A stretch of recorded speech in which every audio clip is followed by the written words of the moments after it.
progressing, and also to let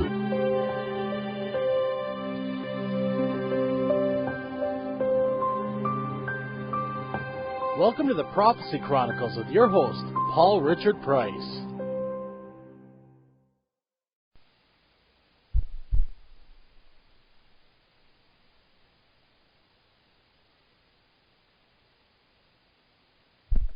Edition of the Prophecy Chronicles radio show. My guest tonight for all of you in New Orleans and around the Gulf, my guest tonight is Pastor Lindsey Williams. He is the author of the book, The Energy Non-Crisis, was the chaplain for a major oil company back in the 70s, has his contacts, and will tell us a little bit tonight about what he has heard. The greatest fear is that this Gulf oil leak will lead to. What kind of catastrophe will occur?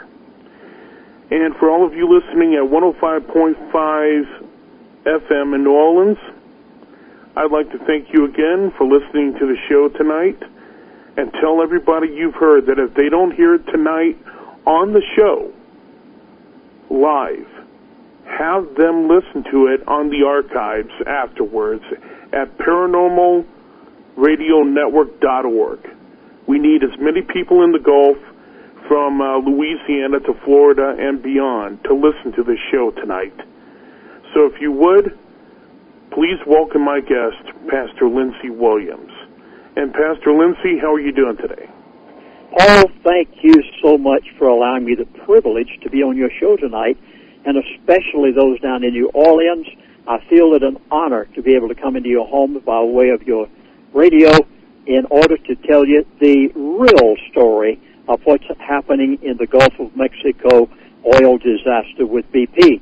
Now, Paul, I think it'd be good, since I've got a lot of new listeners out there, people I've not contacted or have heard me before, let me just give them a brief background, because some of the things I'm going to say on this show are so startling that unless they know why I know this material, it'll be very difficult to believe. It all began with me many years ago when I was a missionary in the state of Alaska. I'd gone there as an aviation missionary, and just after arriving in the state, they said they were going to build the Trans-Alaska Oil Pipeline. They also said that there were going to be 25,000 pipeliners to converge on the state of Alaska to build that 4-foot diameter biggest pipe ever constructed on the face of the earth for the carrying of crude oil at that time, 800 miles across the state of Alaska from the Arctic Ocean and America's oil field, and 25,000 of the roughest, toughest, cussingest, drinkingest, onerous folks on the face of the earth, pipeliners. And the first thing that came to my mind was, those men must need some spiritual guidance. Well, believe me, that was the understatement of the year. So I went to Alaska Pipeline Service Company. That was a consortium of 9 major oil companies that were going to build that pipeline, and I said, don't you need a chaplain on the Trans-Alaska Oil Pipeline? At first they laughed at me. I kept going back and back. They'd never had a chaplain on a pipeline before. And so finally they said, okay, we'll give you the northern part of the pipeline up at Prudhoe Bay where the big oil field is. Just go up there and see what you can do. Well, I did. And about 6 months later, Alaska Pipeline Service Company came to me and said, Chaplain, we never knew the value of a minister on a pipeline before. They said, you're saving us thousands of dollars of counseling fees, and you're helping the atmosphere and working conditions of the men in the camps. And they said, we would like to offer you executive status. Now, I said, what do you mean executive status? They said, well, go any place you'd like to go, see anything you want to see. We'll give you an executive pass. You can stay in the dorms with the executives. And they said, we'd like to invite you to sit in on our board meetings in an advisory capacity in order to help the relationship between management and labor. Paul, I had not the slightest idea what I was getting into. For 3 years, I lived with the elite of the world. Yes, this could have only happened by the providence of God. There is no way that you could get to know the people that you hear about in the World Bank and the IMF and the top oil company officials of the world except by the providence of God. And here is a little insignificant, unknown missionary from out in the bush of Alaska sitting with the elite of the world for 3 years' time. And, Paul, it changed my life. I think I can say emphatically to everyone out there in the listening audience, there positively is a group of people on the face of the earth who control the world. They tell the president what to do. They dictate to Congress what bills to pass. They tell the Arabs what they're going to give OPEC for a barrel of oil in any given day, and they control the currencies of the world. I know. I sat and listened to them talk about it.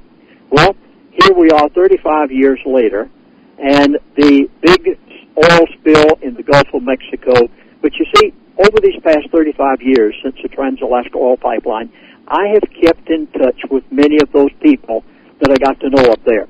I call them on the phone on a regular basis. I have the phone numbers of two of the elite of the world that I can pick up and call anytime I wish. Well, about a month after the big oil fiasco in the Gulf of Mexico, I decided one day it's time to know the real story. I'm tired of hearing what the media is saying. You can't believe anything that BP says. I think I'll find out what the real story of the Gulf of Mexico oil disaster is. And I picked up the telephone and called one of the people who knows everything that goes on behind closed doors. He is a lifelong oil man.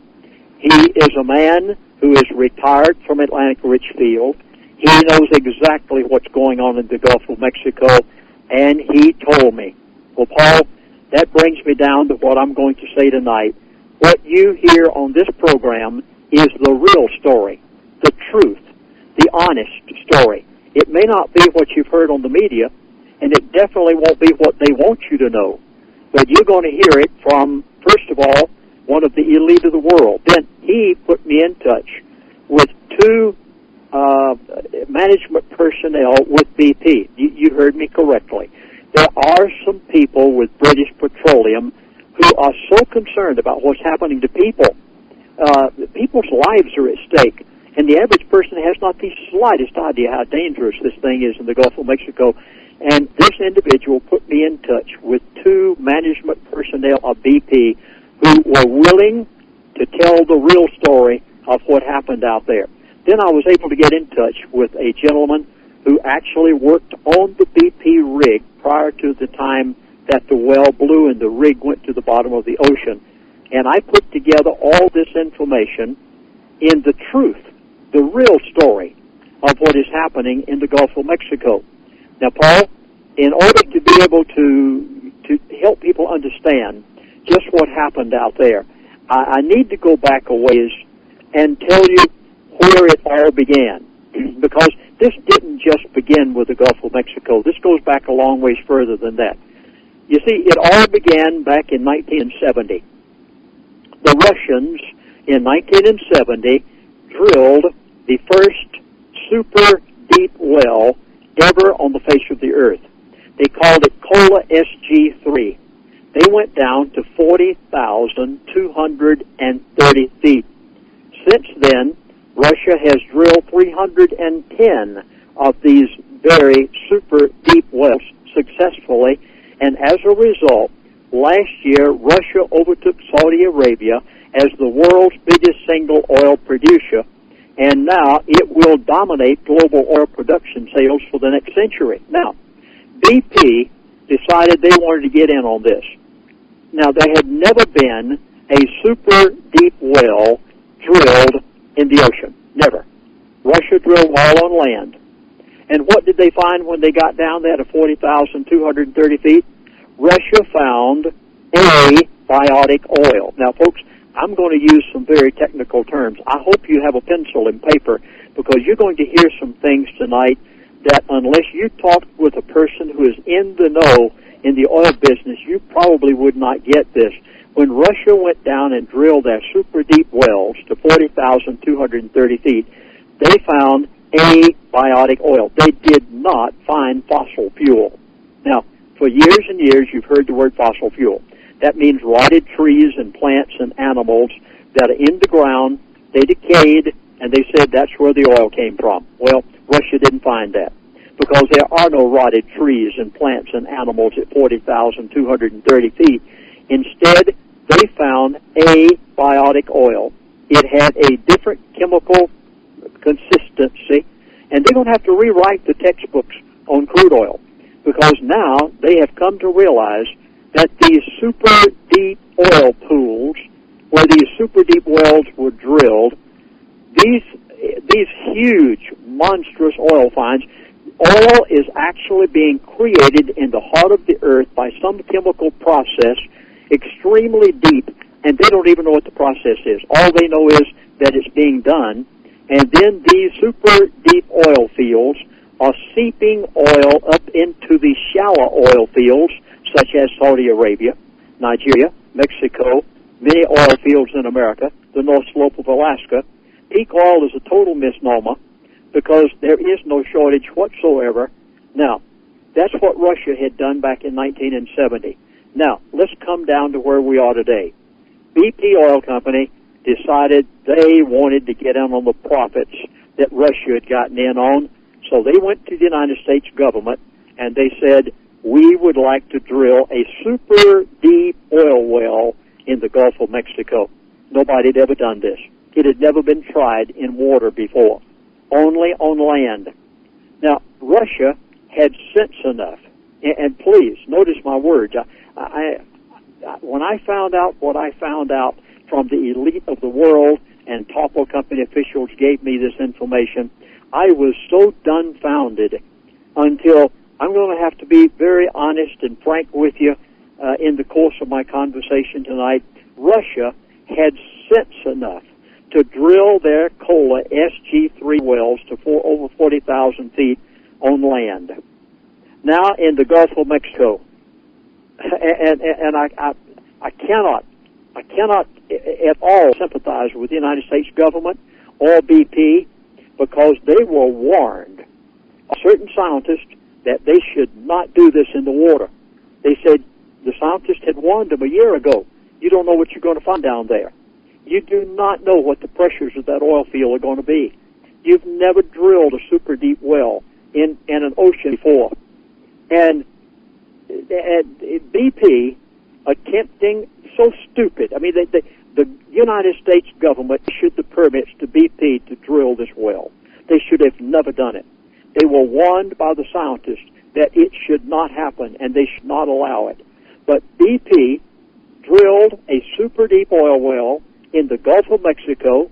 It was stupid, and the government of the United States of America is just as much blame in this situation as BP is, because the government was warned and BP was warned by certain scientists, you should not drill this well in ocean water. But they did, and they drilled it off of a floating platform. Now, most oil platforms that the oil companies drill off of are anchored to the bottom of the ocean. That was not the case with this well. This was a floating platform that its position was controlled by sophisticated GPS equipment and was kept in place while they drilled in 5,000 feet deep water. Now, folks, are you realizing this? That a mile is 5,280 feet. The ocean water in the Gulf of Mexico, where BP drilled, was almost 1 mile deep of water alone before they could begin drilling in the ocean floor. And they drilled. Are you ready? I hope you're writing these figures down. You need this. You're going to hear it come out in investigations that are done by government. It's going to be so embarrassing you can't imagine it. But here it is. It's coming right from the elite, the top oil men of the world that told me these things because of my friendship with them over the years. And BP drilled 30,000 feet deep in the bottom of the ocean. That is from ocean depth. Now, not the top of the water. It was 5,000 feet of water. And then they drilled 30,000 feet into the ocean itself. This is literally on the edge of human technology. No one has ever done this before in ocean water. They hit something so catastrophic and unexpected that they could not contain it. Now, folks, I'm going to say very frankly right now, this was a mistake. First of all, they've been warned not to do it.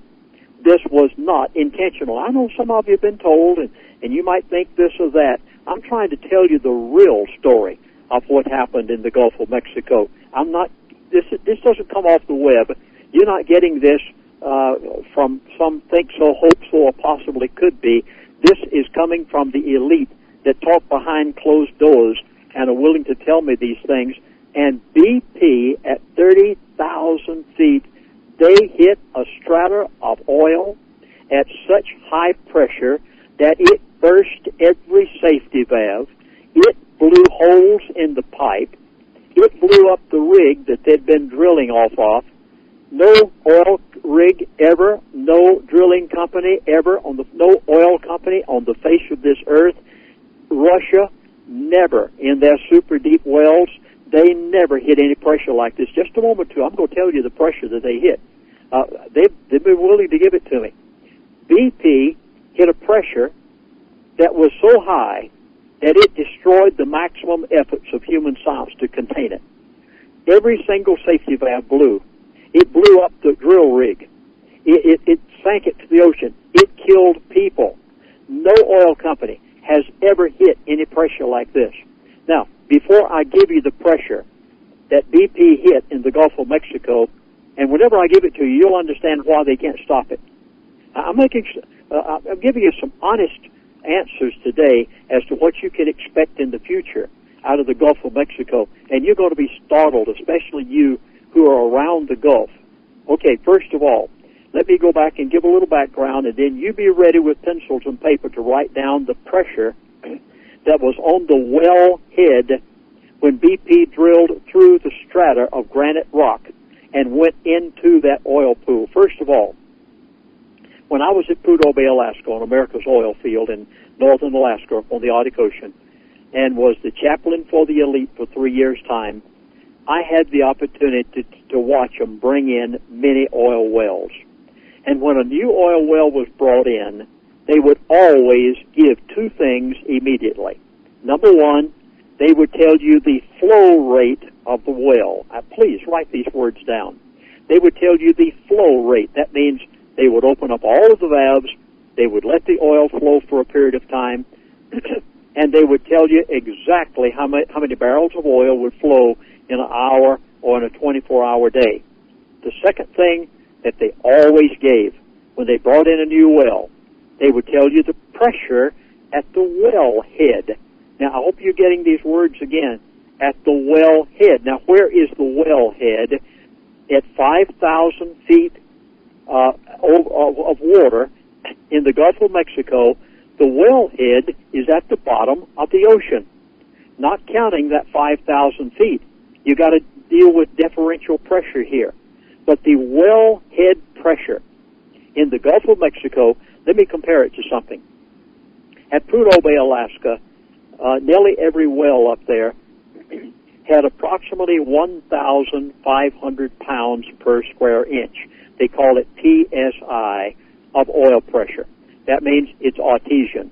Whenever they opened the valve at Prudhoe Bay, Alaska, they had 1,500 pounds per square inch of artesian pressure that came out of that ground. Now let's compare this to something else so that you can understand what BP hit. An automobile tire that you drive on is approximately 35 pounds per square inch, PSI. A big truck, tandem tractor trailer rig, they usually carry 100 to 110 pounds per square inch, PSI of air pressure. Now, are you ready? I hope you're sitting down. This you're going to find startling.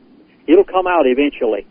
Do you realize that nobody, the national media, the United States government, BP, have you noticed that nobody, positively nobody, is telling you the wellhead pressure of that well in the Gulf of Mexico? I mean, isn't it strange that this is one of the first things they ever do with a well when they bring? I mean, you folks who in the oil business, you'll understand. You readily understand what I'm talking about right now. Now, when BP drilled in 5,000 foot water, then they drilled 30,000 feet They drilled through sand. They drilled through granite rock. And when they went through that granite cap that was on the top of this oil pool, I am told that they hit, are you ready? I hope you write this down. They hit wellhead pressure of 40,000 psi, pounds per square inch. This is beyond human technology to contain it. There is no such thing as a safety valve that could have held that. Now, there are many safety devices in the well. It blew them all. BP couldn't control it. There was nothing they could do about it. There's one valve. Now, you oil men especially, you'll recognize this one. There's one valve that always holds when everything else blows. It's called a fail-safe valve, F-A-I-L-S-A-F-E valve. The fail-safe valve is supposed to take any pressure known to humankind. Well, this was beyond that. This had a pressure of 40,000 psi, and it was beyond anything that the government, that BP, or anyone else could have possibly contained. The Gulf of Mexico oil well, it is beyond the imagination of anybody in the oil business. And now that well is flowing approximately, or has been flowing since the day it blew, approximately 125,000 barrels. Now, I didn't say gallons. I know what the national media said originally. Then they've revised it over and over and over.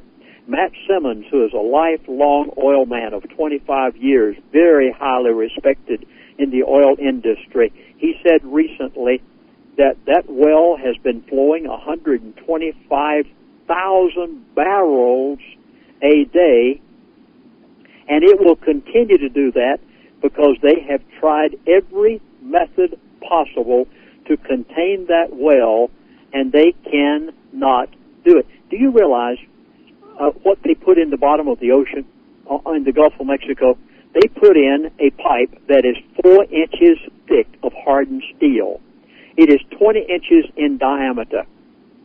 Now, coming up out of that oil, out of that pipe, when 40,000 pounds per square inch hit it, it blew holes in it. It blew holes in it, no telling how many different times. Not only that, but they have just stated within the past week's time. It took them nearly 3 months, to be honest, with the American people. But just this past week, the media actually came out and stated, we have a problem. The granite strata of rock that they went through in order to penetrate into that oil pool, they said that strata is cracked. And oil is coming up in many different places, not just out of the pipe. The pipe itself was perforated in many spots, more than likely, and they have oil spouts coming up as far as 20 miles away, and they cannot stop it. Well, at this point, when this oil man was telling me these things, in fact, when all three of them told me these things, I was dumbfounded. And the first question I asked him was, is there ever any hope whatsoever of stopping this oil flow in the Gulf of Mexico? My authorities said to me, Chaplain, there's only one hope left. I said, what's that? He said, just above that granite strata is sand. He said, if we can get a nuclear device to liquefy that sand, to congeal it, or some other type of a neutron device or nuclear device, then he said we might be able to stop the flow of that oil. I said, what do you mean might? Now, folks, I'm going to admit to you, I heard fear in the voice of this elite oil company official with the rest of what he had to say. He said, Chaplain, we hope we can stop that oil with a nuclear device. I said, what do you mean we hope? He said, first of all, we've got to angle drill down to a certain depth in order to be able to even plant the nuclear device. He said, when we get there, it's going to take months to do it. Do you realize how far into this Gulf of Mexico oil disaster we are, with 125,000 barrels a day being dumped into the Gulf of Mexico? I mean, this is a catastrophe of such monumental proportion that the world has never seen anything like this before. And yet, the average person just seems to think it's some little fantasy out there somewhere. He said to me, Chaplain, if we succeed with a nuclear device, he said, we are going to be the heroes of the world. He said, if we don't succeed, and he said, we rupture that strata even further, he said, Chaplain, that oil will not be stopped. And he said, it will flow for up to 30 years. Now, Paul, I know I've been doing a lot of talking here. I got a lot to say. I've just begun. But maybe there's some things that you need to ask before I go any further with giving you more technical details. Okay, well, yeah, we have a few questions from in the chat room dealing with this particular situation, and a lot of people want to know, and if you'll allow me just enough time to ask at least 3 different questions, Pastor Williams, we can get to the point here. First of all, is any of this information on your website? Yes, I have prepared a documentary on this. I was so appalled at what I heard and what we've been told by the media and by the government, which is not true, until I decided I had to prepare a documentary on this, and I did. Now, here's the phone number, and you'll also find it talked about on my website. Now, for those of you who have heard me before on the radio or have read any of my books, I'm the author of 6 books and have dealt with the elite and their mindset in all of these materials. Some of you will know that about 2 years ago, one of the elitists of the world called me on the phone. I knew him. I know him well. I spent hours and days with him at Prudhoe Bay, Alaska. And he called me on the phone, and he was mad. Oh, he said, Chaplain, you're telling too much. You're saying things that we can't have said. You're going to have to quit this. Or he said, if you don't quit saying certain things, we're going to have to do this and this and this and this. And John F. Kennedy argued with these people, and he was President of the United States of America. And you know what they did to him. Well, I wasn't about to argue with them. And one of the things that they required me to do 2 years ago was close down my website.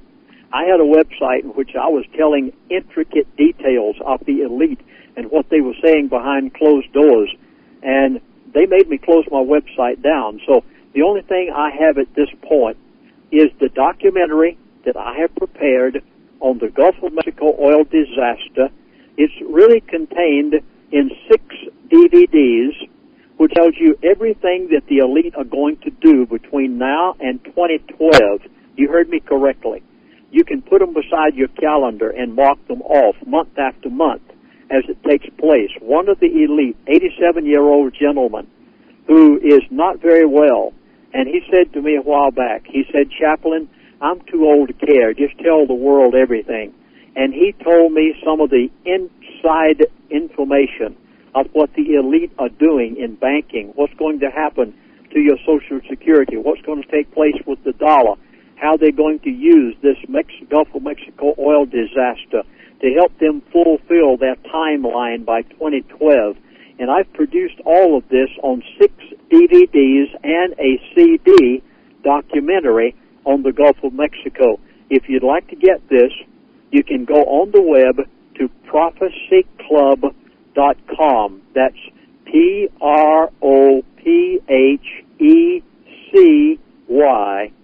prophecyclub.com. Or if you'd like to call one of our toll-free operators on tomorrow, you can. The number toll-free is 888-799-6111. Or, yet tonight, if you wish, you can go on the web to prophecyclub.com. Be sure and spell prophecy with a C. prophecyclub.com, or our toll-free number, 888-799-6111. Paul? Okay, and I have a couple of other questions that were asked. Number one, Rydell in the chat room wanted me to ask you this. Was the warnings about the drilling simply ignored by BP for profit? Positively. The United States government issued the permits. BP could have never drilled this well without the United States government approval. The government, Department of Energy, and others who issued these permits had been warned by the scientists. Don't do it. You don't know what you might hit. There is no precedence for this. We have no computer models to go by. You do not know what will happen. BP went ahead and drilled anyway using conventional equipment incapable of handling the extreme pressure of 40,000 pounds per square inch, and they drilled it anyway. They also made some mistakes in the process of that drilling. The fail-safe valve had been warped in the process of drilling, and they did not replace it. And I'm going to be very honest with your person in the chat room right now. I will give the answer this way. They do not want to stop this well. Now, I know this sounds startling, but you got to understand what I'm talking about here. Keep in mind that BP has hit the mother lobe of all oil pools, even Russia. Never hit anything like this. Now, if you were a gold miner, you would always be looking for that one gold strike that would make you super rich overnight. They call it mother lobe. Well, if you were an oil man drilling into an oil pool, you would want to hit the highest pressure, the biggest oil field that you could possibly hit, and that is exactly what BP hit. They know they can't stop that oil. They don't want to stop that oil. And I'm going to tell you the dangers. You see the oil coming out of that well in the Gulf of Mexico. I know that it's kind of a reddish color there. Most oil fields have black oil. That one has kind of a reddish color to it. The oil coming out of that well is not the most dangerous part. I mean, yeah, really, when I get into technical details here in a moment or two, you're going to be amazed. But they could have stopped that oil from flowing a long time ago. All it would have taken was either a neutron or a nuclear device. They don't want to do it. Why? BP knows that public sentiment right now is against any more super deep, be sure and notice these words, is against any more super deep oil wells being drilled. And they know that they will never be able to go in there and drill another well, super deep well, in the Gulf of Mexico. The government nor the people would ever allow it. The president couldn't possibly do it. Or he definitely would never get elected again. Well, I won't go into that subject right now. But they know, therefore, BP, at any cost, they don't care about life. Nothing matters to them. The ocean creatures, what happens to the Gulf of Mexico, the lifelong occupations of the fishermen and the tourist industry, they could care less. The only thing BP wants to do is to harness this well. Did you hear me? They want to harness this well and bring it in somehow.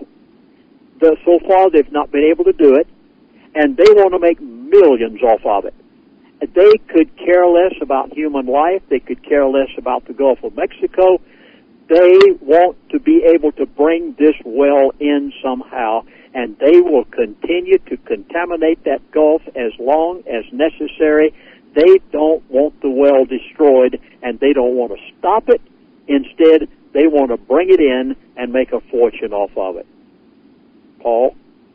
Well, and I have a few other questions. First of all, a lot of people are questioning, they're asking why, if the elite had warned you beforehand, why are they allowing you now to release the DVDs without repercussion? There are some things that I still cannot say. There are some things that the elite won't let me say. And they tell me what they won't allow said. You have to keep in mind who gave me this particular information about the Gulf of Mexico. I have the personal phone number of two of the elitists of the world who talk with me. I could pick up the telephone anytime and give them a call. One of them was so concerned about what's happening in the Gulf of Mexico that he was willing to give me this information.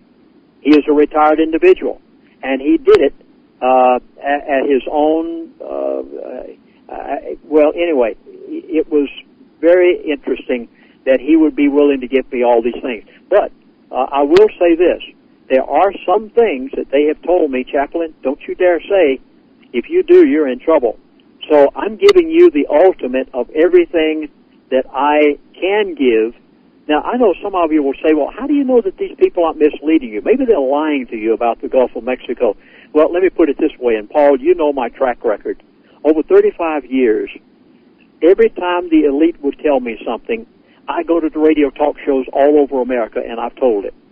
Not one single time in 35 years have these two elite that I confide in, that they confide in me because of their merely because, how should I put it?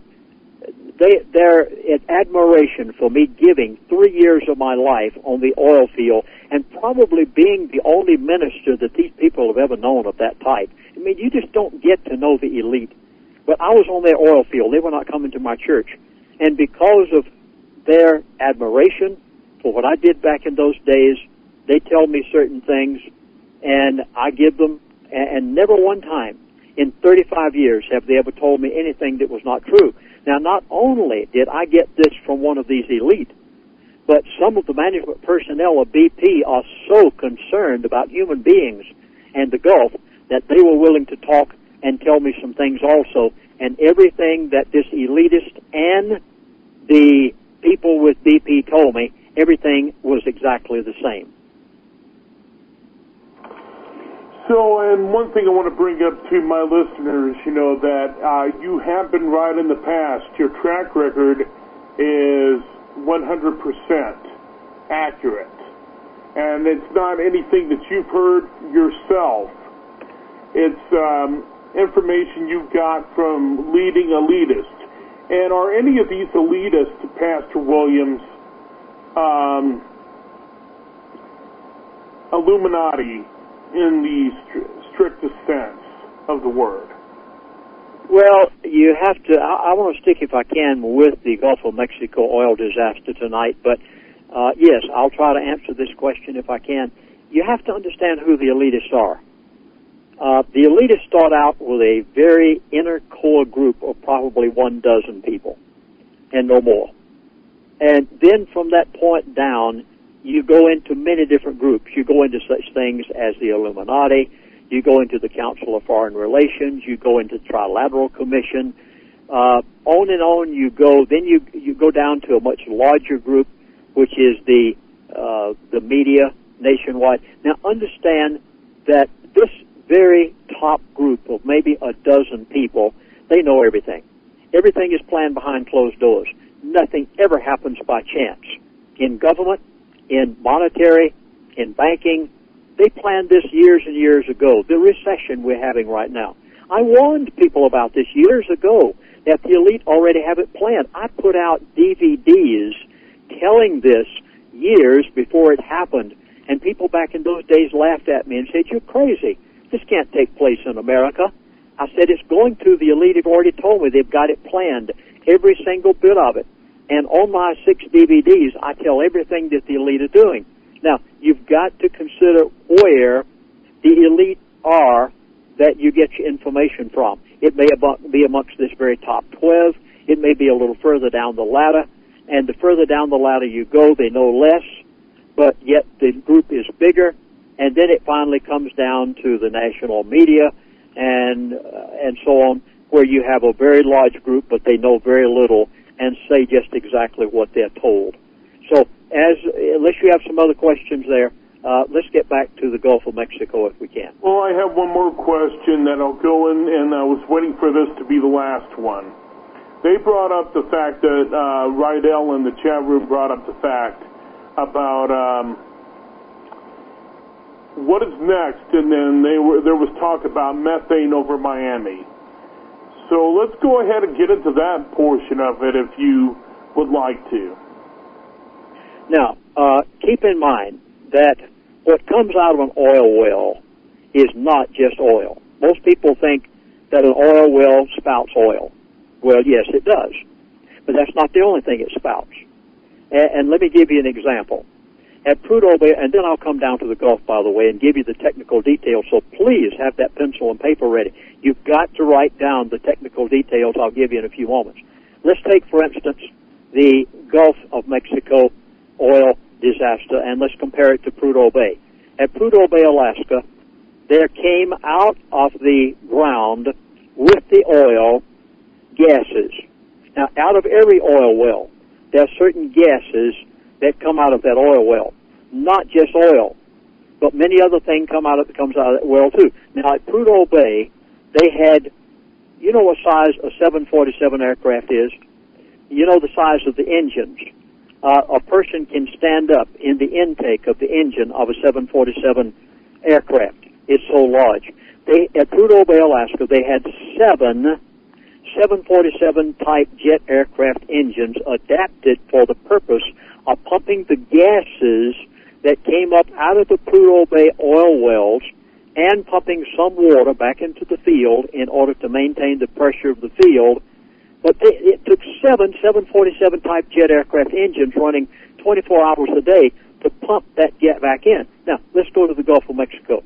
In the Gulf of Mexico, that oil is not being filtered. Those gases are coming out of that well and are everywhere all over the Gulf of Mexico. And not only that, but with that pipe being perforated and with there being fissures in the granite rock, they have spouts coming up 20 miles away where it has found its way to the surface. Now, Senator Bill Nelson, he's a Democrat from Florida. Now, you go look this up for yourself. Don't just take my word for these things. I'm giving documentation for everything I'm saying tonight. Senator Bill Nelson, Democrat from Florida, appeared on MSNBC on June the 9th of this year with Andrea Mitchell. And on the program, he said, oil is seeping up from the seabed. It is not just coming up from the pipe. Now, that pipe was 2 inches thick when BP put it in the bottom of the ocean, and it was 20 inches in diameter. Now, this is something that you'll not be getting from the media. That pipe has already eroded, are you hearing this?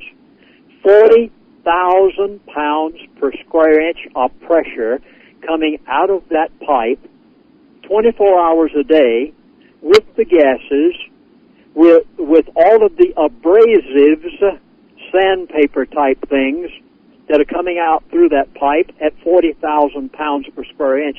That pipe has already eroded to 1 inch thick.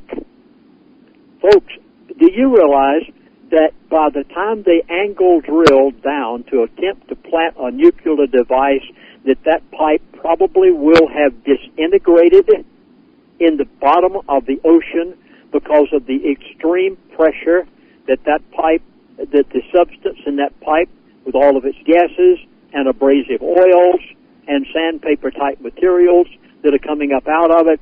We have a disaster here that is so unbelievable nearly. Okay, let me go into what's coming up out of the bottom of the ocean. Just recently, so many people had told the government, we've got to know what's happening out there. So the EPA, you can go right on their website and find this for yourself. At least it was there a number of weeks ago. The EPA, the Environmental Protection Agency, went into the Gulf and they tested, please write this down, volatile organic compounds that are in the air in the Gulf of Mexico. That is, the gases, toxic, flammable, that are coming out of that well, not being pumped back into the field. They're being allowed to go into the atmosphere. And they tested, the EPA did, and published their testing of the volatile organic compounds that are in the air in the Gulf of Mexico. Here they are. Hydrogen sulfide. Now, I'm going to give you two things. I'm going to give you the allowable limits for a human being to come in contact with of these substances that the EPA published that are in the atmosphere in the Gulf of Mexico. The first one was hydrogen sulfide, and the EPA says that a human being is allowed to breathe or come in contact with 5 to 10 parts per billion. Please write this down. ppb as in boy. Allowable limits, 5 to 10 parts per billion of hydrogen sulfide. Anything above that could be deadly and dangerous, and the EPA just tested current levels in the Gulf of Mexico, 1,200 parts per billion of hydrogen sulfide. The next one that they will finally it took nearly 3 months to tell people this. Why weren't they honest with people? Back down to 2 months ago. What's our government supposed to be doing? I mean, aren't we supposed to be protected by these things? After all, they gave the permits to BP to drill these wells. Why did it take them 3 months to tell the people what's happening to them? The next one, they found benzene. Oh, my goodness. I hope this frightens you. Benzene is toxic. Benzene is a carcinogen. It forms cancer. The safe levels, benzene is so dangerous that the allowable limits of benzene, according to the Environmental Protection Agency, that you can breathe is 0. That's how dangerous it is. 0 to 4 parts per billion. Now I'm going to give you the figure that they found when they tested it the other day. They have tested in the Gulf of Mexico 3,000 parts per billion of benzene in the atmosphere in the Gulf of Mexico. I want to read you what benzene does. Here it is, right from their own report. Exposure to low levels of benzene can cause dizziness, drowsiness, headaches, confusion, tremors, rapid heartbeat, and unconsciousness. Long-term exposure to benzene can damage the bone marrow, lead to blood problems like leukemia. It also weakens the immune system and targets the organs such as the kidneys, the lungs, the liver, and the brain. Do you realize that everybody along the Gulf of Mexico and in Florida are breathing these toxic substances that are so deadly? I mean, there is no health care system on the face of this earth that will be rich enough to take care of the physical problems that are going to develop just because of the toxins in the air and in the water in the Gulf of Mexico, the birth defects that are going to take place as a result of this. This is going to be so catastrophic, it's frightening. I'll give you the next substance. The next substance is methylene chloride. And the Environmental Protection Agency says that you are allowed to come in contact with 61 parts per billion of methylene chloride before it harms you. They have tested in the Gulf of Mexico 3,000 to 3,400 parts per billion of methylene chloride. Folks, you are breathing this stuff. Oh, I have had some of the most unusual conversations lately. I had a talk show host out of Orlando, Florida, call me the other day. And he said, Chaplain, I woke up the other morning. He said, I've got lung problems. He said, I don't know what's happening to me. He said, for the past 3 days, I've felt nausea. I had another radio talk show host up around the panhandle of Florida, near the capital of Florida, called me on the phone the other day. And he said, Chaplain, I'm getting out of here. I said, what do you mean? He said, I got up this morning, walked out the front door. He said, I smell the stuff in the air. He said, the very thing that you're talking about, the toxic gases. He said, I'm leaving. As far as I know, he's already picked up his family and left the panhandle of Florida. These things are so deadly, and they don't have the audacity to tell you about it. Why can't somebody be honest? Pastor Williams, we have 2 minutes before the mid-show break between hours? And could we continue this after the break? Yes, it we is sure can. But I don't want you to be interrupted in any way, and I do apologize for interrupting you right now, because what you're saying right now is very important.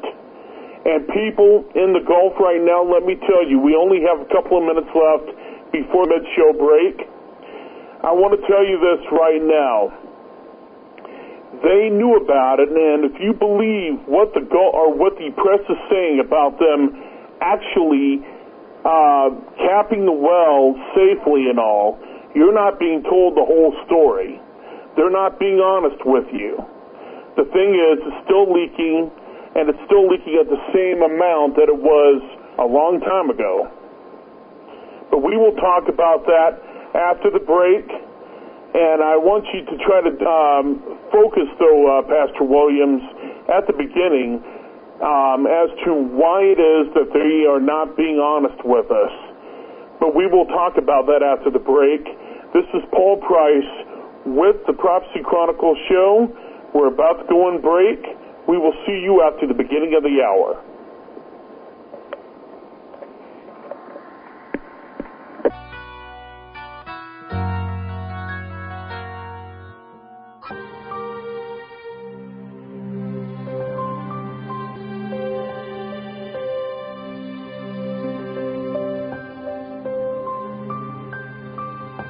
Welcome to the Prophecy Chronicles with your host, Paul Richard Price. And hello to every one of you out there in Radio Land. It's Paul Richard Price here with another episode of the Prophecy Chronicles.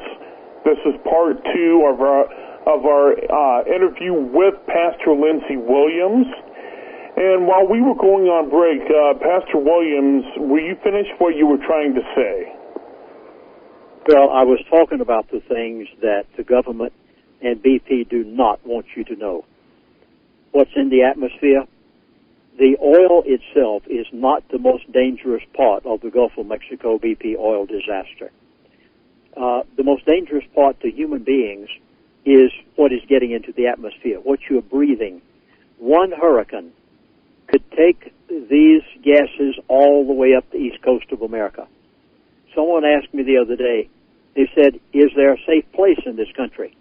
I said, not safe east of the Mississippi. But I'd like to get into something probably even more controversial, more deadly than even those gases that I mentioned a moment ago. And this is something that the media has talked about a little bit, but they probably have not told you the truth. So I'll give you the exact figures as to what's happening here. BP has dumped into the Gulf of Mexico something called Core Exit 9500.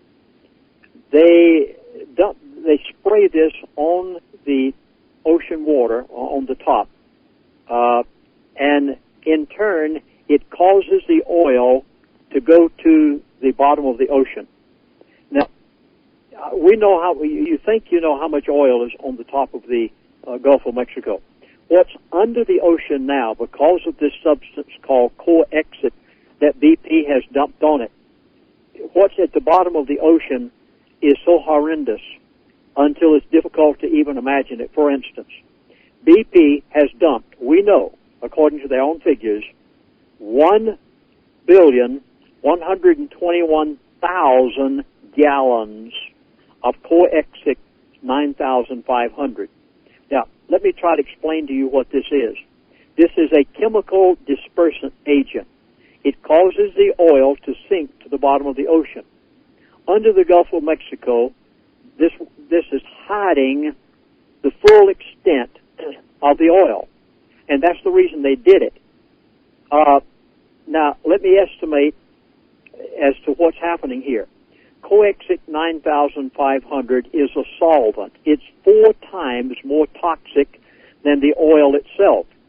It has a 2.61 ppm toxicity level, and when it's mixed with the warm waters of the Gulf of Mexico, its molecules are able to phase transition. I hope you you're getting these words. So that as a result, here's what happens. The transition involves the change of a liquid into a gaseous state, which can be absorbed by the clouds. The gas will then be released as toxic rain, leading to unimaginable environmental catastrophe, and even BP itself admits that it can destroy all life forms from the bottom of the evolutionary chart to the top.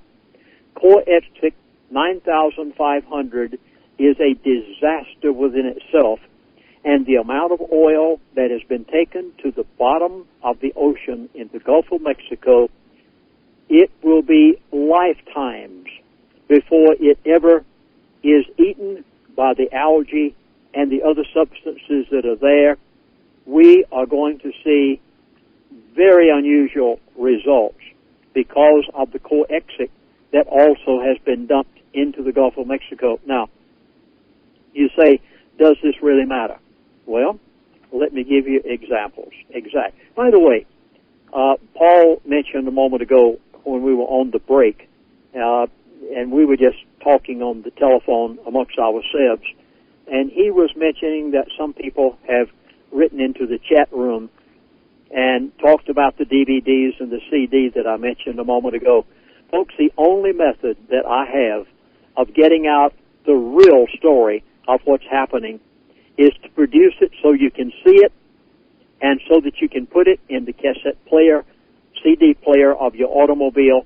Now, the beautiful part about America is that if you don't want to know these facts, then you don't have to dial my 800 toll-free number, and neither do you have to go to the website. That's one of the beauties of America, that nobody's forcing you to do anything. But if you have relatives on the Gulf Coast and in Florida, and you're willing to accept a track record, which Paul gave you my track record a moment ago. In 35 years, I have never said one thing on a radio talk show that was given to me by the elite that it didn't take place in advance exactly like they said it was going to happen. They tell me in advance what bills are going to be passed in Washington. I come on radio talk shows and tell it. This is recorded. I can't get away with saying it happens or it didn't happen. I mean, every single time it has taken place. 2 years ago, one of the elite called me on the phone one day, and he said, Chaplain, the price of crude oil is going from $147 a barrel. You remember it. You were paying $4 a gallon at the gas pump. He said the price of crude oil is going from $147 a barrel to $50 a barrel. I went on radio talk shows all over America, and I placed my reputation on the line. I mean, if what this man told me had failed to come to pass, I would have been the most laughed at person on any radio talk show in America. And 2 months before it happened, I went on major radio talk shows all across this country, and I said the price of gasoline at the gas pumps going to $1.50 a gallon from $4 a gallon. I said the price of crude oil is going from $147 a barrel to $50 a barrel. Actually went to $34 a barrel. And I said it 2 months before it happened, and people laughed at me. I had one Wall Street analyst that happened to be on a program one day with me, and he said, Chaplain, you shouldn't say things like this. He said, you know that can't happen. It would be devastating to the economies of the world. I said, sir, it's going to happen. And 2 months later, when it physically, literally happened, I didn't go back and laugh at the man who had laughed at me on the radio talk show, but my phone almost rang off the hook, and people said, you're a prophet. And I said, no, I'm not a prophet. I just happen to, by the providence of God, have gotten to know some of the elite of the world back numbers of years ago, and from time to time, they call me up and tell me these things. Now, I am trying my best to help you understand the truth. If you don't want to know the truth, you don't have to accept it. And you can go on your way and forget what you hear. But if you want to know the actual fact of what's happening in the Gulf of Mexico, not by what's being told to you by the national media, nor the president, nor the congressman, who haven't got intestinal fortitude enough to tell the American people the truth of what's really happening to them, those who live along the Gulf of Mexico, I've never seen such a bunch of pansies in my life of what we've got in Congress. I hope you throw out every single one of them when the next election comes around. There's not a one of them up there. There's not enough fortitude about them to stand up and tell the American people what the EPA told them about the gases that's coming out of this well and the danger of it all, and the fact that BP can't stop this oil flow and are not going to stop it because they want to bring this well in. They haven't got the intestinal fortitude enough to stand up and tell you that. Well, I'm telling it to you, and if you want to accept it, you can. If you don't want to, you don't have to. So call my 800 number if you want to know the truth, or my toll-free number, and go to my website if you want to know it. That's all I can do is present it to you, and you can take it or leave it. Now, Corexic, extremely dangerous. Why you say is it so dangerous? Let me tell you. You can go to CNN News and see this for yourself. The reporter was Kerry Kennedy, and he mentioned what happened to the workers who cleaned up the oil from the Exxon Valdez oil spill in the Gulf of Alaska in 1989.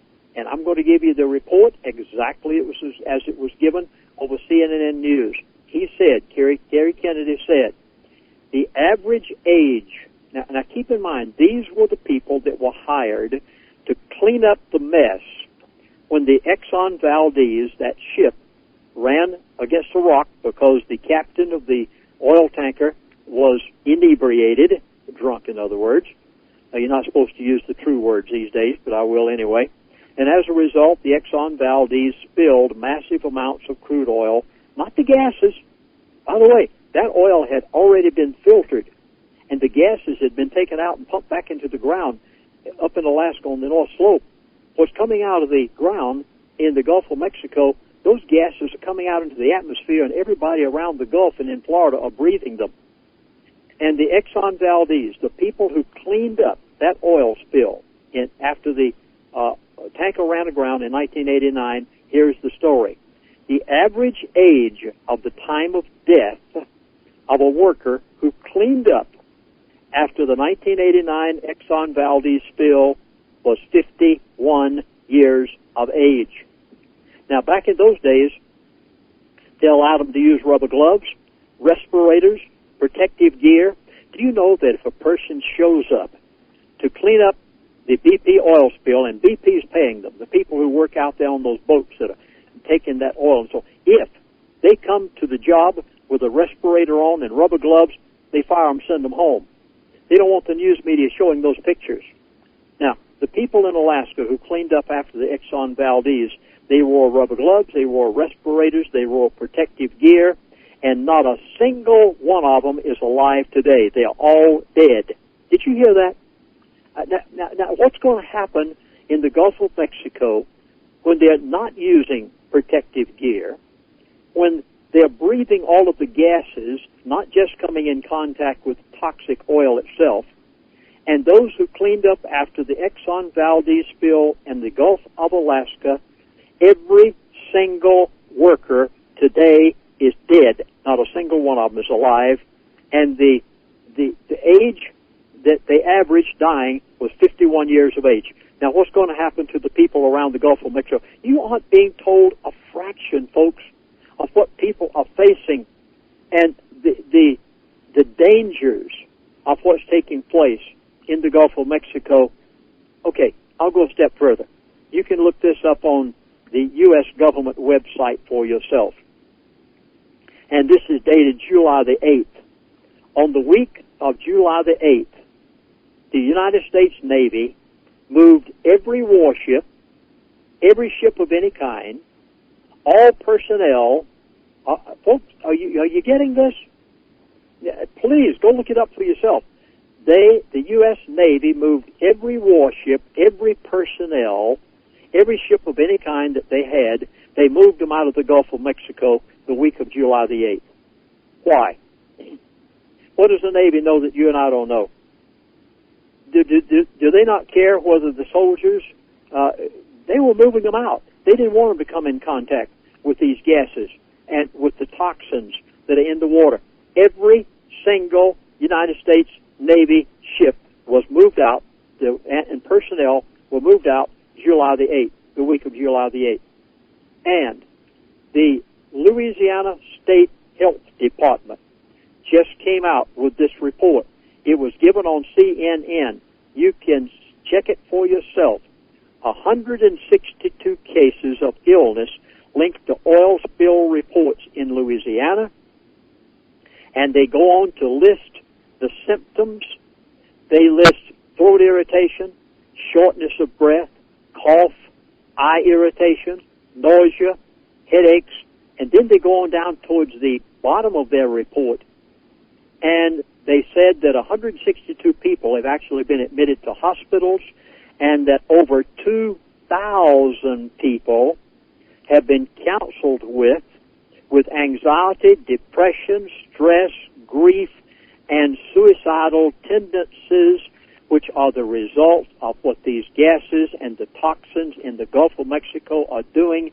And then just the other day, they came out with this report, and the report was given on July the 6th of this year. They said that now they have confirmed cases of 4 people who have died as a result of swimming in the toxic waters of the Gulf of Mexico. I'm going to give you the television station that reported. I'm going to give you the name of the doctor who said it. This is not hearsay, and here it is. Comes from KRIV, Channel 26 in Houston, Texas. It is a Fox station. This report was given on June the 22nd of 2010, and the doctor's name that confirmed this is Dr. Harish, Harish, and I'll spell his last name because I cannot pronounce it, Seethamraju. He is a pulmonary specialist at Methodist Hospital in Houston, Texas, and here are his words. He said, if they take a swim in these waters, the toxic chemicals can cause pneumonia and respiratory failure. We have never seen such enormous amounts of exposure to toxins. The exact words per quote of the doctor. Now, I hope you don't take this for granted. Folks, I've told you where to find out this information. You can get it for yourself and know the truth. There is a media blackout. Literally. They are not telling you the full story of what's happening. And we are facing a disaster in the Gulf of Mexico that is potentially so dangerous that maybe America and the world has never seen anything quite like it, Paul. And I have a question from the chat room for you, Pastor Lindsay. Rocio wants to know if you know of any of the people, any of the quote experts who, chemists or oil experts who disagree with your apocalyptic view, and who are they, and what are their best counter arguments to what you're saying today? There are no arguments. The people that I was given this by are the top oil people in the world. Everything that I have said, you will find it confirmed by either the Louisiana State Health Department, as I just gave you a moment ago, the United States Navy, from their own website. You can go, if you wish, to the agency that actually listed all of these chemicals in the Gulf of Mexico, if you wish, and prove it for yourself. I hope that you will. Go to NOAA, that's the National Oceanic and Atmospheric Administration. I've tried to document and back up everything I've said. Senator Bill Nelson said it over NSNBC. Andrea Mitchell show. Folks, everything I've given here is documented fact. I have not given you what Lindsey Williams thinks. I have given you what the elite, the top oil company people of the world have been willing to confide in me, because you have to understand that this thing is so drastic that there's some people out there who still care enough about human beings to be willing, even though they can't give the information out, they are willing to give me some information because they trust me to give it out, and that's what I have tried my best to do for each of you. As far as disagreement, I have not found one single oil official that has disagreed with the things that you've heard on this program today, Paul. Well, one thing I want to bring up to you and bring up to my listeners tonight is that there is a issue with a settling methane at the bottom of the Gulf that they're afraid might rise up and create an issue. Now, from what you've heard, what have they thought about the methane problem, and how bad, potentially, Pastor Williams, could this be? Every oil field is different in the gases that come out of that oil field. At Prudhoe Bay, Alaska, you had very little methane compared to other gases that came out. In the Gulf of Mexico, they consider this oil field that has been penetrated to be what they call a young field. Now, methane will come out of a young field in a much larger amount and percentage than it would in what they call an older oil field. Because of this, there are massive amounts of methane. Now, do you understand what methane is? Let me try to explain. What you use in your house, if you wanted natural gas to cook your food, is not methane, but it is similar to methane. It is an explosive gas. And you know what happens when you turn on the propane stove in your house to cook your food?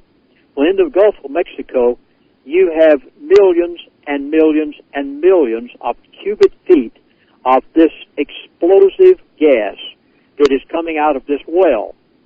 It comes out in many different forms, and it gets into the atmosphere. After a while, it can form massive bubbles. And the fear of some is, and I cannot say what's going to happen, don't you dare say that Lindsey Williams said on this program that there's going to be an explosion in the Gulf of Mexico. Nobody knows that. Nobody has told me that. I have heard rumors of that. They know the methane gas is there. This is no secret.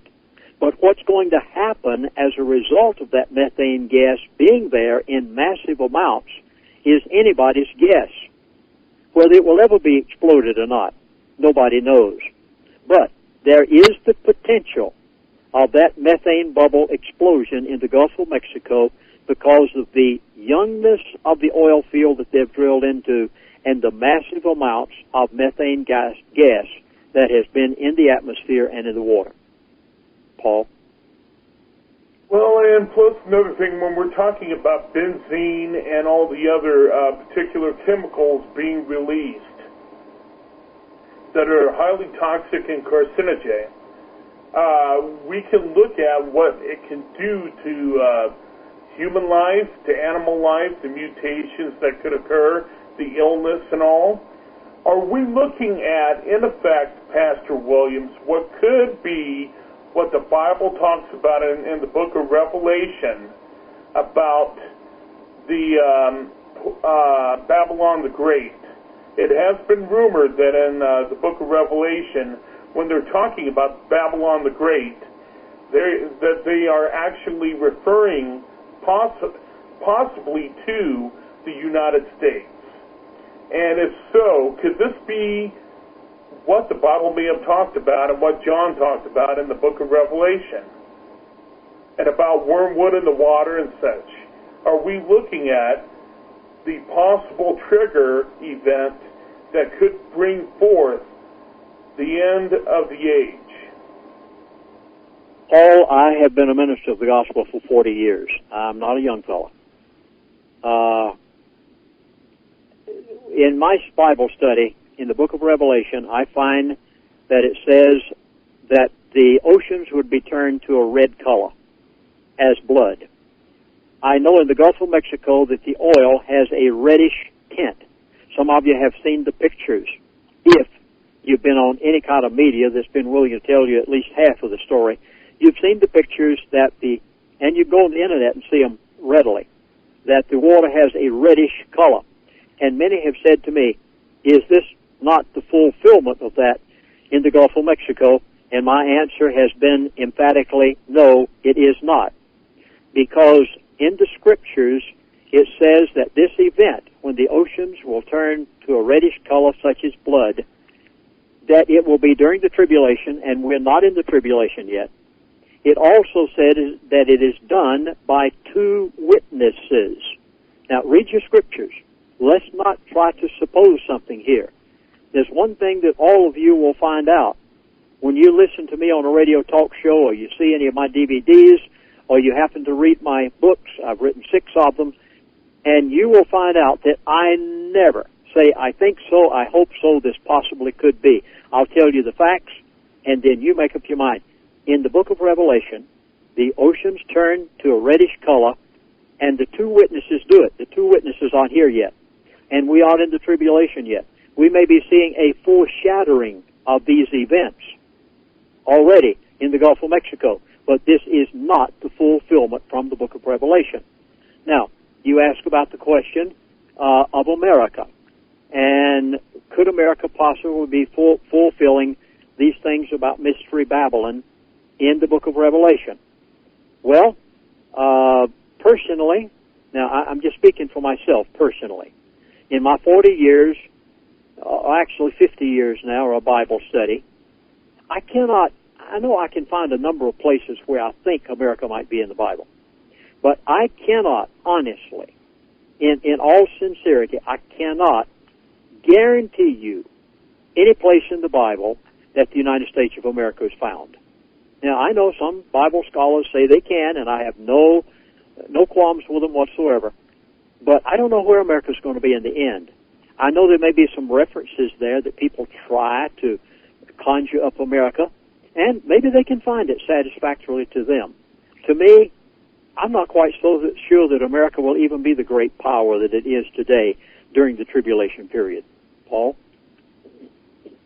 Well, and I agree with that. I don't find anywhere in the Bible where it states, especially in the final book of Revelation, that John stated anywhere that the United States was a country. And one of the things that I'm concerned about, and I will tell you this about this Gulf oil debacle, is that the elitists have been pushing a eugenics policy, especially here in the United States. And one of the ways to do it is to allow this to go on for as long as it has, and hopefully when we get a certain weather pattern, whether it be a hurricane or whatever, to boil this thing up and take it into the atmosphere. Once it starts raining down, we're looking at a possibility, Pastor Williams, of it raining down death on the United States. Now, I'm not predicting that, anyone, but there is a possibility that could occur. And if it does, it would fulfill what they have been trying to do for so many years, and that is population or depopulation of the United States. And what I'd like to do is to ask you, what do you think about that? And do you think that this could be being allowed to happen so they can fulfill what they believe is their destiny? You know, Paul, there are certain things that the elite won't talk with me about. Now, I honestly mean this. I ask them questions whenever I'm on the phone with them. And they say certain things, and then certain things they just positively won't talk about. Now, the elite are very powerful people. And if they don't want to answer one of my questions on a phone call, they just positively don't do it. But I try to maintain a rapport with them. And there's one thing that I have never been able to get them to talk about, and that's population control. There are a few other things that they won't talk about. And so I really can't answer that question because I don't know what they'll do. I do know this, and I have been assured by certain sources that even though this Gulf of Mexico oil disaster was an accident, I assure you this was not done intentionally. BP did not intend for this thing to blow up. They intended to bring in an oil well that would make them as rich as Russia and to get into a major oil field in a super deep well. They instead hit something so catastrophic that they could not control it, and as a result, they are in the mess they're in today. It was an accident, let me assure you of that.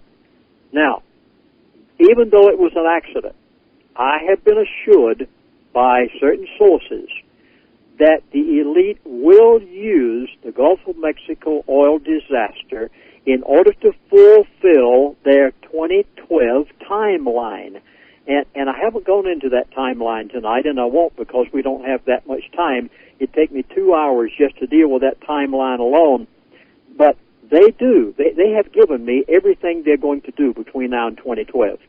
And I recorded it. I recorded it back about a year ago on DVDs. I gave charts. I gave examples. I gave visual interpretations. You've never seen anything like this before. Put on DVD. I put it on 6 different DVDs. And people, I did it, and I said, here's what's going to happen a year from now. Here's what's going to happen 2 years from now. Here's what's going to happen in 2012. The elite have told me. I said it a year ago, and everything that they said was going to take place in the past 12 months has taken place. Let me give an example, just so that you'll understand that I'm not talking off the top of my hat tonight. I lived with the elite of the world for 3 years' time. I was their chaplain on the Trans-Alaska oil field. It gained an element of respect that some of these people who now are retired are willing to tell me some things. And back about a year and a half ago, I was on the phone with one of them. And at the time, as you remember, everybody thought we were going to war with Iran right then. In fact, I had even been saying myself there's a possibility of war with Iran a year and a half ago. And radio talk show hosts, everybody, everywhere, oh, we're fixing to go to war with Iran. We're just about to have war with Iran. Well, I was on the phone with one of these elitists, and I said, what about Iran? I said, are we going to have war with Iran soon? Now, you'll find this recorded on my DVDs. You don't have to say that I can't prove this. It was recorded on radio talk shows all across America. And the elitists said to me, Chaplain, we are not going to have war with Iran right now. I said, but our warships are over there. Our aircraft carriers are over there. Even our president is talking about war with Iran. I said, you say we're not going to have war with Iran? He said, no, we positively will not. And I gave the date that they gave me that they wanted war with Iran, but I said on radio talk shows all over America, we are not going to have war with Iran for the next year to a year and a half. Now, it came to pass just that way. All the talk show hosts, everybody that was predicting we were going to have it right then, it didn't happen. I knew it wasn't going to happen because the elite told me they weren't ready. You mean to tell me, Chaplain, you think that the elite calls war? You better believe they do. War is to their profit. They have everything to gain and money to make by having war. And they have already told me when we're going to have war with Iran. Now, all of these things I have told as they have told them to me. And every time over the past 35 years, they're right. Now, they are going to use this Gulf of Mexico oil disaster for the purpose of fulfilling their 2012 timeline. What is their 2012 timeline? I describe it in 8 hours of DVD viewing. I couldn't possibly give it all to you right here, but I will give you a little bit. One of them said to me one day, he said, Chaplain, within 2 years, you will not recognize the United States of America. He said again to me one day, he said, Chaplain, he said, nearly everybody, now, folks, this was a year ago, year and a half ago before it happened. He said, Chaplain, nearly everybody is going to be working for the government within the next 2 years. Do you realize that everybody that works for General Motors is an employee of the federal government? Everybody who works for Chrysler Corporation is an employee of the federal government. Do you realize that every doctor, every dentist, every hospital worker, every nurse in the United States of America, when health care goes into full force, will be an employee of the government of the United States of America? Folks, they planned this back 4 or 5 years ago, they told me what they were going to do. I knew it was going to happen, and it's taking place exactly as they said it would. Nothing happens by chance. Everything happens by design. And even though they did not plan the Gulf of Mexico oil disaster, even though it was an accident, they are going to use this scenario in the Gulf of Mexico to help them fulfill their 2012 timeline, which is very extensive of what they're going to do. So, Paul, you've heard me talk about the timeline before, and they know exactly what they'll do by 2012, Paul. Well, and I have a question about that right now from in the chat room from Lily, who has asked, let me go up here, what do they have to say, what is the finale for 2012 is what she wants to know, briefly if you have time. Well, with the elite, the year 2012 is very important. One of them told me one day, he said, Chaplain, by 2012 the dollar will be dead. I said, then how can we possibly protect ourselves and our assets if the dollar is going to be dead by 2012? And then it was really comical what he said. He said, Chaplain, do you know what our currency is? Now, folks, you need to understand this. The elite don't depend on paper. They have a little bit. But no, they do not depend on paper. He said to me, Chaplain, anything that's written on a piece of paper is worth the paper it's written on. And I said, please, I'm not quite understanding. I said, the housing market, you can't buy a house and depend on its price anymore. I said, the dollar, it's worth less every day. Go to the grocery store and look at the price of groceries and hardware going up. I said, what can we possibly spare our assets with? He said, Chaplain, there's only one thing. He said, that's our currency. I said, but what is your currency?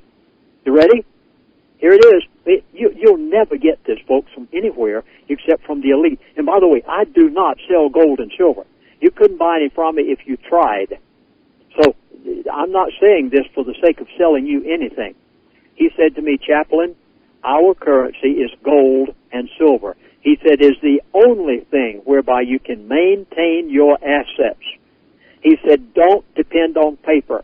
He said, if it's a piece of paper, it's worth the paper it's written on. Folks, you cannot trust the stock market. You cannot trust the dollar. You cannot trust your retirement account. You cannot trust Social Security.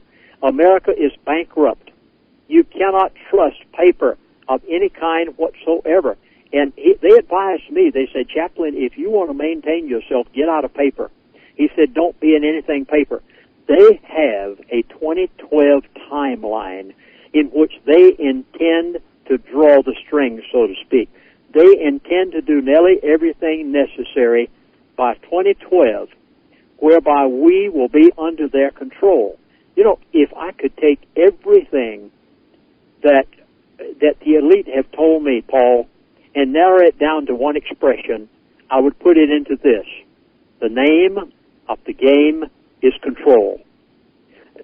Some of the people that I rubbed shoulders with when I was the chaplain to the elite for 3 years' time, some of those people had so much money that they could have written a check for $1 million a day for the rest of their life and never spent all their money. That is not the main issue, even though money is an issue with them. The higher up you get in the elite, the less and less money is an issue. With them, everything is control of humanity, control of government, control of Congress, control of the president, control of every issue in America. With the elite, the name of the game is control of humanity and people down through all of the ages. This is what the tyrants, the Hitlers, the Mussolinis, it's a control factor with the elite, not just dollars and cents. And they will use this Gulf of Mexico oil disaster for the purpose of helping them to fulfill their 2012 timeline, which is very intricate and involved And you need to understand these things. One of them said to me one day on the phone, he used the expression, the devil's Messiah. Now, I know I'm going into some things here that no way I can describe it even in 15 minutes. I took 20 minutes just to describe this on my DVDs. And I said, sir, what do you mean by the devil's Messiah? You see, the elite, they're quite different than what the average person thinks about them.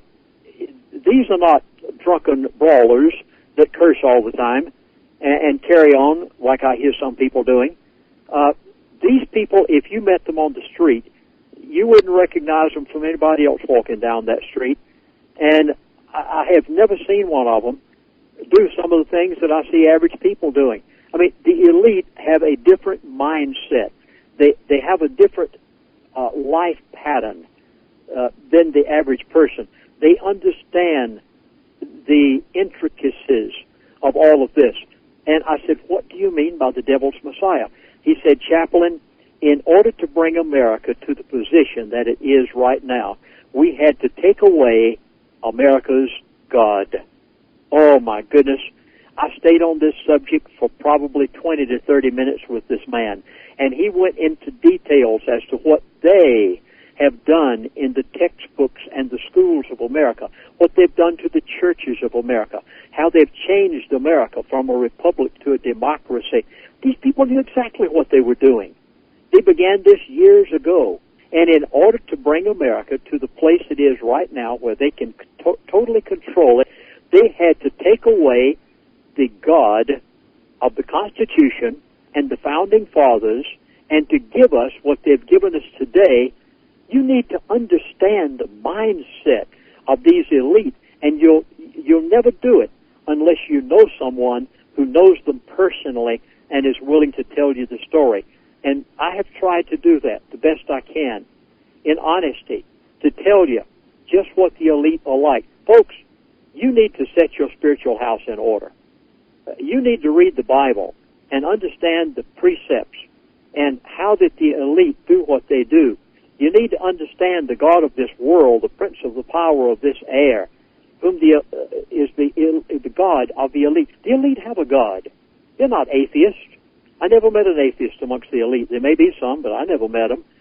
They have a God. It's the prince of the power of this air. It's the spirit that now worketh in the children of disobedience. They're religious people in their own right, but not the kind of religion that you and I know, belief in the Word of God and salvation through Jesus Christ. This is not their God. You need to understand these people and to be able to stay a step ahead of them. So I would beg of you, set your spiritual house in order. Get things right. Know that your life is on a solid rock and not on sinking sand. And if you're interested in knowing all of the story, please go to my website and you'll find my 6 DVDs, 8 hours of professionally viewing DVDs, graphs, charts, visual interpretations. Please go on the website to prophecyclub.com and find a description of these things. That's prophecyclub.com, or go to our toll-free number. And oh, by the way, whenever you call our toll-free number, you'll talk with an American operator. You won't hear somebody from China or India or Mexico. You'll hear an American voice on that telephone. That's all we use. And our toll-free number is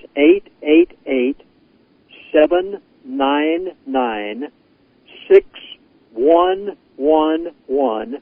If you would like the real story, be sure and get my documentary on the Gulf of Mexico oil disaster, everything that the elite plan to do between now and 2012, and you'll find it all there if you wish to know and stay a step ahead of the elite.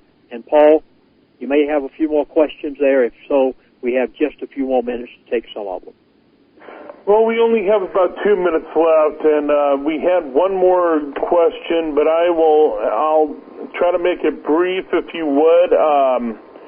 Okay, let me go back up here. Do the elite control the Pope, or is the Pope one of the elite? I have not the slightest idea. I've never talked with them about it. A person did ask me the other day, do the elite control China? I said, sure they do. They were the ones that made China what they are today. China was a closed society back before Bush Sr. became the ambassador to China. And, oh, my goodness, that'd take a whole program right there for me to tell you why China is the superpower they are today. Somebody said to me the other day, do the elite control Russia? I said, sure they do. I mean, every bit of this, you have to understand the mindset of these people in order to get it. And sure, all of these things are under their control. They have them well under control. Well, and I want to thank you again for being on the show tonight, and I want to let my listeners know that it was my show tonight that Pastor Williams decided to be on, even though he went into a self-imposed moratorium for a little while, and I want to thank you again for opening up to my audience. It's been fun, and I hope to have you again on the show soon. Paul, thank you very much. Lord bless you. And I appreciate the privilege of being on your show to tell the real story of what's happening. Okay, and another thing, we're going to have part 2 next week with Jerry Pippin and with Mark McCandlish in a panel discussion about what may also happen. This was part 1 with Lindsey Williams. Part 2 of the Gulf Leak Alert will be on next week with both Mark McCandlish and Jerry Pippin. And I want to thank all of you for listening to the show. We've had a diverse audience with diverse opinions. Thank you again. And remember, you will find the truth here. What you do with it is up to you. Thank you again for listening. Thank you again, Pastor Williams. And all of you, until next week, have a good night, and God bless.